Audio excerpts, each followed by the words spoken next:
তোমরা সবাই কেমন আছো? আশা করছি সবাই ভালো আছো। আর আমি ভালো নেই গো, ভীষণ ঠান্ডা লেগে গেছে। কিছুদিন আগে ওই রথের দিন মেলা দেখতে গিয়ে এত ঠান্ডা খাওয়া হয়েছিল যে ঠান্ডা লেগে গেছে। আর তার থেকেও বড় কথা, মন ভালো নেই। কারণ তোমরা জানো সেটা, যে অনেকগুলো দিন হয়ে গেল আমি তোমাদের সাথে আমার ডেইলি লাইফস্টাইল শেয়ার করতে পারিনি। সেই কথাই আছে না, যে যখন ভাগ্য খারাপ থাকে তো সব দিক দিয়েই খারাপ থাকে, তো সেটাই হয়েছে আমার সাথে। তো মোবাইলটার নানা রকম সমস্যা হচ্ছিল। তারপর কি বলবো, মানে অনেকের কথা, তো তোমরা তো যারা যারা ইউটিউব করো তারা জানবে। তো যাই হোক, চলো বন্ধুরা, মন খারাপ করবো না, ঠিক আছে? তো আজকে আমি নতুন ব্লগ নিয়ে চলে এসেছি। সকাল সকাল উঠে পড়েছি। ছেলেদের স্কুল এখন ডে স্কুল হয়ে গেছে, তো এর জন্য আমি এই যে 4:45টার সময় উঠে পড়েছি। আর দেখো ওরা সব ঘুমোচ্ছে, ওরা কেউ এখনও ওঠেনি, আর আমিও উঠে পড়েছি। তো চলো, আমাকে তো কাজ করতেই হবে। আমার প্রতিদিন এই যে একই কাজ, মেয়েদের তো একই কাজ থাকে, এই সকাল থেকে জামা কাপড় গোছানো, বিছানা পরিষ্কার করা। তো আমি দেখো ওই ঘরে বিছানাটা গোছাইনি, কারণ ওরা এখনও ঘুমোচ্ছে। তো ছেলেরা ঘুমোক, আর আমি এই ঘরটা একটু পরিষ্কার করে নিলাম। আর এই যে বর্ষা পড়ছে তখন থেকে না, দেখো এই যে উনুনটা ধরানো আমার বন্ধ হয়ে গেছিলো। তো আমি আবার আগের দিন উনুনটা ধরিয়েছিলাম, তো এর জন্য এই যে উনুনের ছাইগুলো সব বার করে নিচ্ছি। তো বার করে নিই। আর বৃহস্পতিবার মানে একটু কাজ বেশি থাকে, সমস্ত ঘর লেপতে হয় গোবর দিয়ে। বাইরে ঝাড় দেওয়া, মাউলি দেওয়া, এগুলো তো মাই দিয়ে গেছে। কারণ তোমরা জানো যে আমার মা বাবা ওই ভোর 4টের সময় ওঠে, বাবা তো 4টের আগে উঠে পড়ে কখনো কখনো। তো তোমাদের কাছে আমার একটাই রিকোয়েস্ট, তোমরা যারা আমার ভিডিও দেখো ইন্ডিয়া বা বাংলাদেশ বা আরও অন্যান্য জায়গা থেকে, তো তারা প্লিজ এই ভিডিওটায় একটু কমেন্ট করো যে তোমরা কি আমাকে ভুলে গেছো, বা কী ভাবছিলে আমি এতদিন ভিডিও দিতে পারিনি বলে। এটা অবশ্যই আমাকে জানিও। আমি তোমাদের ভীষণ মিস করেছি, যে আমার বন্ধুগুলো আমায় ভীষণ ভালোবাসতো, আমার ভিডিওগুলো দেখতো এবং কমেন্ট করতো, আর আমাকে প্রেরণা জোগাতো যাতে আমি সামনে এগিয়ে যাই, কখনো থেমে না থাকি, ভিডিও বানাতে থাকি কারোর কথায় কান না দিয়ে। তো সেই বন্ধু বাংলাদেশ থেকে কমেন্ট করা হয়েছিল। তো তুমি যদি আমার এই ভিডিওটা দেখো তাহলে কমেন্টে জানিও কেমন। তো কী করবো বলো, আমি ইচ্ছেগতভাবে ভিডিও দিইনি সেটা না গো। সত্যি বলতে আমরা ভিডিও বানাই তো আমাদেরও ভীষণ মন খারাপ হয়। একদিন ভিডিও না দিতে পারলে সারাক্ষণ কী করে দেখবো যে কোন বন্ধুটা লাইক করলো, কোন বন্ধুটা কমেন্ট করলো, তাই না? তো যাই হোক, চলো বকবক করতে করতে দেখো মানে এত কাজ থাকে সকালে, তো সেইগুলো সমস্ত শেয়ার করা হয় না, ওই টুকটুক করে আর কি একটু একটু ক্লিপ নিয়ে নিয়ে তোমাদের দেখানো হয়। তো যাই হোক, এই যে ছোটো ছেলে বড় ছেলে, এই যে জামা রাখার একটা বালতি, একটা যে 3 টাকি একটা বাস্কেট আছে, তো ওগুলোর মধ্যেই আর কি ভাঁজ করে রাখি। তো ওটাও ভেঙে দিয়েছে, তোমরা দেখেছো, খেয়াল করে বুঝতে পারবে একটু, যে সবই ভেঙে ফেলে ওরা। তো একটা ভাবছি এই ছোটো শোকেসগুলো নেই মিসকেটের মতো, তো সেগুলো নেব। কি বলো তো, ঘর তো ভীষণই ছোটো, কোথায় রাখবো বলো, রাখার জায়গা নেই। ইচ্ছে তো অনেক কিছুই থাকে মেয়েদের, একটা ঘর গোছানোর, তাই না? তো ইচ্ছে বলতে যেমন একটা সিংহাসন নেওয়ার ইচ্ছে আছে, যে ঠাকুর নেব, কত সুন্দর ঠাকুরকে সাজাবো, তো সেগুলো হয়ে উঠছে না।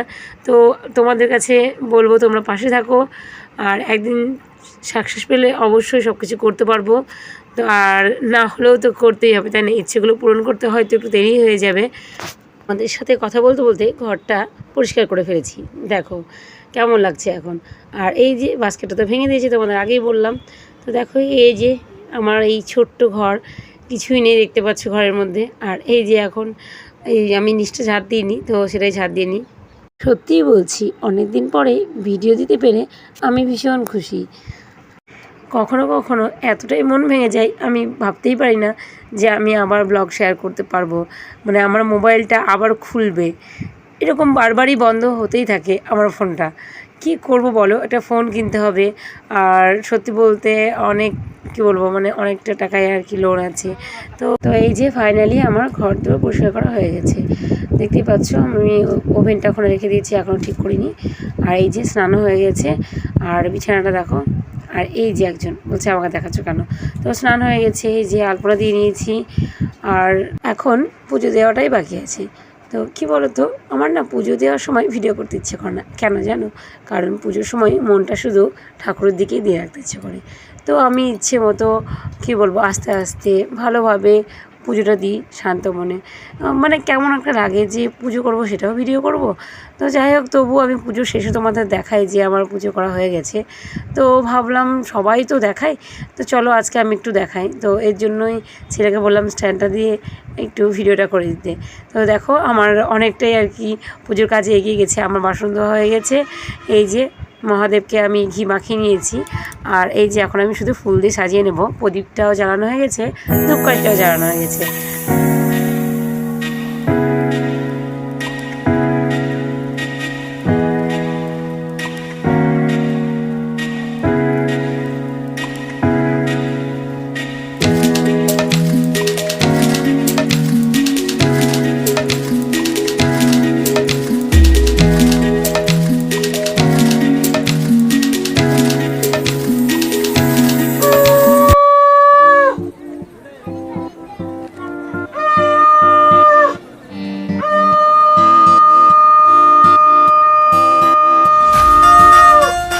ফাইনালি পুজো দেওয়া হয়ে গেছে।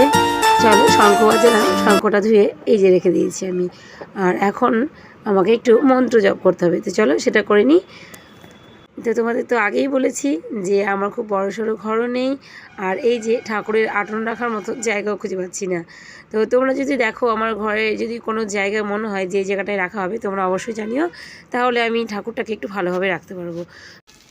চলো এই যে এখন হচ্ছে চাউমিন আর যে ভাত বসিয়ে দিয়েছি, স্কুল টাইম হয়ে গেছে।